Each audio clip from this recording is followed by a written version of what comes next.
Supreme court में CJI Chandrachud ने आखिर ऐसा क्या कर डाला, टूट गई सुप्रीम कोर्ट की परंपरा।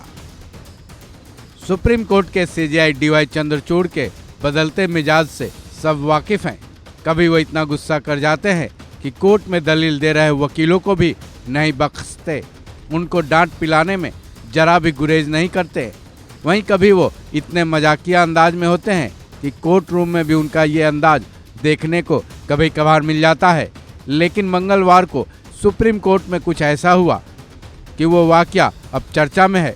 चर्चा ये है कि सुप्रीम कोर्ट में सीजेआई चंद्रचूड़ ने ऐसा कुछ किया है जिससे सुप्रीम कोर्ट की परंपरा ही टूट गई है, या यूँ कहें कि इस वाकये से देश का हर न्यायालय जुड़ा हुआ है।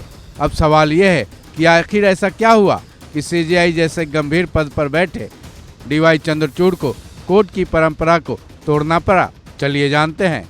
दरअसल सुप्रीम कोर्ट में सीजेआई चंद्रचूड़ की अगुवाई वाली 7 जजों की बेंच में अलीगढ़ मुस्लिम यूनिवर्सिटी को अल्पसंख्यक का दर्जा देने के मामले पर सुनवाई चल रही थी। इस सुनवाई में सीनियर वकील राजीव धवन अपनी दलीलें पेश करने पहुंचे थे। 77 साल के सीनियर वकील राजीव धवन चूंकि पीठ की दर्द से परेशान थे, फिर क्या था, सीजेआई डीवाई चंद्रचूड़ ने उन पर बेहद नरमी बरती और इसी नरमी बरतने में सीजेआई ने सुप्रीम कोर्ट की परंपरा तोड़ डाली। क्योंकि कोर्ट की परंपरा है कि कोई भी वकील सुप्रीम कोर्ट में खड़े होकर ही अपनी दलीलें पेश करता है। लेकिन राजीव धवन की पीठ दर्द की पीड़ा को सीजेआई ने बखूबी समझा और उन्हें कहा कि अगर वो चाहें तो बैठे बैठे अपनी दलीलें पेश कर सकते हैं। वो चाहे तो अपने चैम्बर से कुर्सी भी मंगवा सकते हैं। हालांकि कोर्ट रूम के नियमों वाली परंपरा यहाँ टूटती नज़र तो जरूर आई, लेकिन जहाँ तक इंसानियत की बात हो, परंपराओं को उनके बाद ही रखने चाहिए।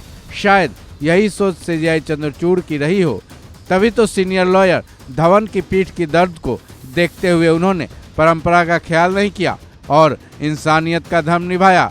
ऐसे में ये तो जरूर कहा जा सकता है कि सीजेआई चंद्रचूड़ कोर्ट रूम में भले ही सख्त और नियमों के कड़े रूप से पालन करने वाले माने जाते हों, लेकिन उनके इस अच्छे रवैये को देखते हुए कहा जा सकता है कि वो नाहक ही गुस्से में नहीं आते हैं। लोगों की भावनाओं और दुख दर्द में भी वो ठीक वैसे ही रिएक्ट करते हैं जैसे कि एक अच्छे इंसानियत वाला व्यक्ति करता है। तो आपकी क्या राय है? सीजेआई चंद्रचूड़ ने परंपरा के आगे इंसानियत को रखा तो क्या सही किया या फिर गलत? अपनी राय जरूर दें। इस खबर में बस इतना ही। बाकी अपडेट्स के लिए जुड़े रहें वन इंडिया हिंदी के साथ।